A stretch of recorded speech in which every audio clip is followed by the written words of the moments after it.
So today we're looking at a very important piece of equipment for any hunting client or professional hunter, and that is your binoculars. One binoculars cannot do everything. So what we're looking for the Swiss Army knife of binoculars. One binoculars that can just do it all. So let's get into that in this discussion. I'm David Sutherland.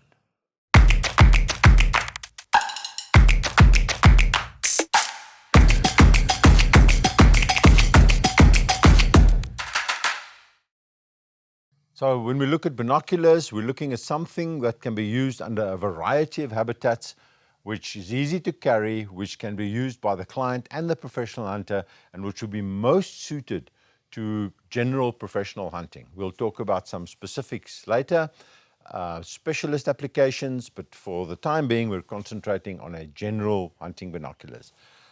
Every binoculars has a value on it. 8 by 42, 7 by 35, 10 by 50. What do these values even mean? 10 times, 8 times, 7 times magnification. That is, how many times is the image actually magnified by the binoculars? 8 times is the magnification, 8 times 42, 8 by 42, 7 by 35, the 42, the 35 or the 50. That is the diameter of the objective lens. So we have two values, 8 times 50, 8 by magnification, 50 objective lens. Let's have a look at how this influences the optics of the binoculars and what is the most desired magnification and diameter of the objective lens.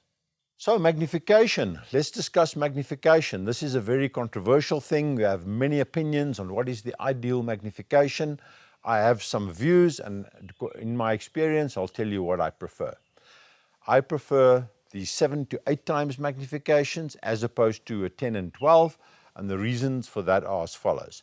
Your 7 to 8 times magnifications are less sensitive to movement, are more stable.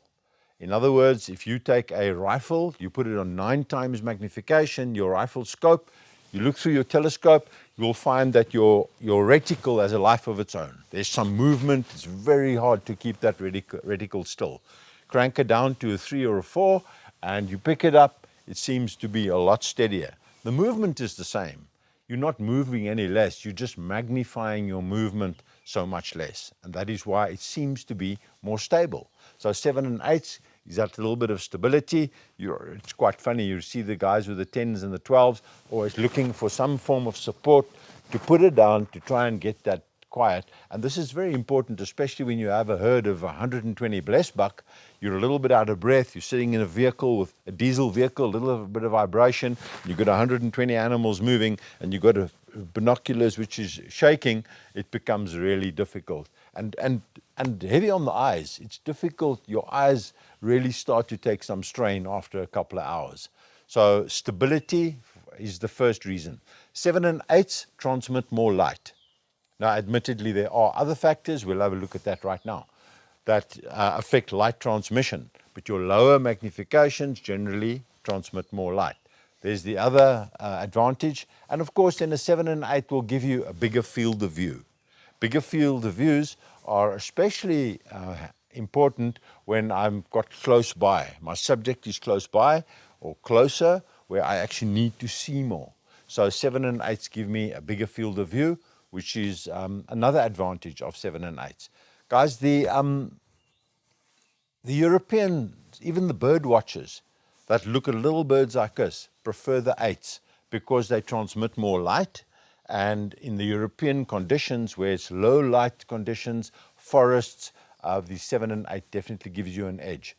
For professional hunting, low light binoculars also give you a good edge. Those kudu bulls, those late afternoon kudu bulls coming out of the mountain, they come out late afternoon when you want maximum light transmission.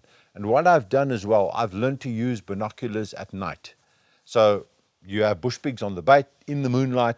You can see the shapes, you see the forms of the bush pig, but you cannot make out detail. You take your binoculars as good light transmission, you have a look and you can clearly see the big boar, you can make out the white hair on his back, you can make out detail that you wouldn't have been made out. On a leopard bait, you have a look, the leopard's on the bait, you can see it in the moonlight, you take your binoculars, have a look, okay, that looks like a big male, it's a Tom or it's a female or whatever the case may be, and you can make some more decisions because of the ability to see more detail. The other use of binoculars, of course, and I don't see them used very often for that, is in tracking. I use binoculars a lot for tracking, especially following up a dangerous game animal. We've got a wounded buffalo, we're following it up in thick bush, and binoculars allow you to make out detail which you wouldn't have otherwise been made out. What is that dark patch in the bush over there? It just appears as a dark patch. Take the binoculars, have a look. Okay, now we can make out the hide of the buffalo. We can actually see the hair. So now we can identify that animal for what it is because we can see detail. Horizontal line, the back of the buffalo. A little bit of a curl in the bush. What's that? That's a curl of a buffalo's horn. Detail we can make out which we wouldn't have been make out if we weren't using our binoculars. So guys, late afternoon, night hunting, following up wounded animals, especially on dangerous game animals, use your binoculars. And then good light transmission and good optics definitely gives you the edge. So we said lower magnification, bigger objective lenses transmit more light. And what we want to do is we want to calculate the exit pupil of a specific binoculars. Exit pupil means the amount of light which is exiting out the rear lens of the binoculars. So exit pupil is a simple calculation. We take a 10 by 42 binoculars. 10 by 42, we take the diameter of the objective lens, we divide it by magnification. So 42 divided by 10 gives us 4.2, which is a fairly good exit pupil, and that is the size of the image which is exiting the lens at the back. So 4.2, the human eye will transmit at least a 5 millimeter exit pupil. So the bigger the exit pupil coming out of the binoculars, the better, the more we can actually see. A bigger exit pupils makes it a little bit more forgiving for movement. Small exit pupils allow little light through, and they're a little bit more finicky, a little bit more difficult to get into just that ideal position to see. So ideally 5 and more for low light conditions, and for night hunting even more. A young person's eye will have a 7 millimeter pupil under low light conditions, and a 7 by 50, for example, will give us a 7 millimeter exit pupil, which would be great for low light viewing. So 5 plus for low light for night conditions, 4 plus for ideal daylight conditions. So an 8 by 40 would be a 5 plus exit pupil, which would be great.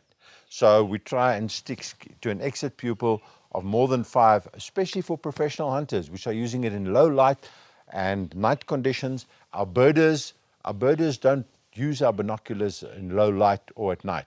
So for a birder, typically a 10 by 42, which is a 4 exit pupil, would be ideal. So another reason why I like these 7 to 8 times with a minimum 40 millimeter exit pupil. The other aspect of light gathering or light transmission, which we got to discuss, and that is the lens coatings. Lens coatings will improve the light transmission and the contrast of the image coming through. So lens coatings are important. They're very difficult to measure. We look at binoculars, well, does it have good lens coatings or not? The only assumption we can make here is that the better the quality of the binoculars, the better the lens coatings will be, and the better the light transmission and the contrast will be. So that is just an assumption we make. You get what you pay for. And we're going to have a good light transmission on a more expensive binoculars. And the last important aspect that I want to discuss is the ergonomics of the binoculars. How does it handle in the field? Is it easy to use? Can I go on a leopard crawl with it? Is it too bulky? Is it too heavy?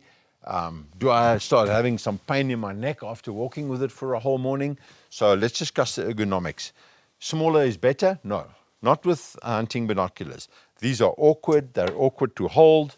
They don't see that well. They just don't fit you. Remember, you aim with your binoculars like you aim with a rifle, and that should fit you. It should be comfortable. And these little binos like this are really not that comfortable, and you've got to set them in every time you pick them up. So I really don't like that. Remember, a little bit of weight adds to the stability, especially on we're going 10 higher magnification. A little bit of weight just makes it a little bit more stable, like heavier rifles are more stable on freehand shooting than light rifles are.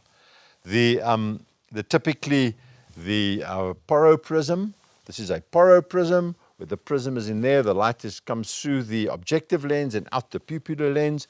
Porro Prisms are generally much wider and make them more bulky, especially bigger Porro Prisms that they use for birding and stuff. They are not ideal for carrying over here on your chest and for leopard crawling, and they're a little bit bulky. So I prefer the roof prisms, something like this. This binocular is really nice to hold. It's got a nice rubber finish.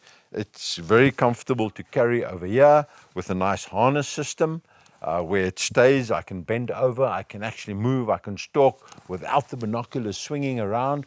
I pick it up, it's rubberized, I can pick it up, touches my brow. You develop your muscle memory for binoculars as you do with a rifle. You just use the binoculars a lot more. So binoculars which actually fits you nicely and which you can use for hunting purposes, which is small enough not to be cumbersome and which handles properly. This binoculars is probably really nice in terms of size, weight, the ergonomics, the feel. So this is what I would recommend, a roof prism of about this size would generally be ideal for hunting purposes. Then, of course, I have to say that there are other applications where a different binoculars, bigger one, more magnification, built-in rangefinders would be more suitable. That would be, for example, in the Karoo, the Kalahari, you're hunting springbuck, you have a long-range shooter, you're lying on a little bit of an outcrop, you're having a look at the springbuck coming along. It doesn't have to be that small. Some more magnification will probably be an advantage as a built-in rangefinder. Rangefinders generally make binoculars bigger, bulkier, heavier. So for my everyday use, for hunting purposes, I generally don't recommend a rangefinder, but for long-range shooting, absolutely. So now I'm not walking around, I lie it nice and heavy, it's stable. I can even put on a little tripod and I can tell my client exactly at what distance the animal is. We can identify male animals, female animals, bigger animals, trophy sizes. So under those conditions, a specialist application, I would probably go with a built-in rangefinder, more magnification, bigger, heavier, would not really make a difference at that stage. But like I said earlier, we're looking at the Swiss Army knife of binoculars, and we're looking at something which can do everything well. So be sure to like and subscribe for any future content on our channel. Go down there and comment. We'd love to hear what you think about the presentation, and make sure that you get all the future content.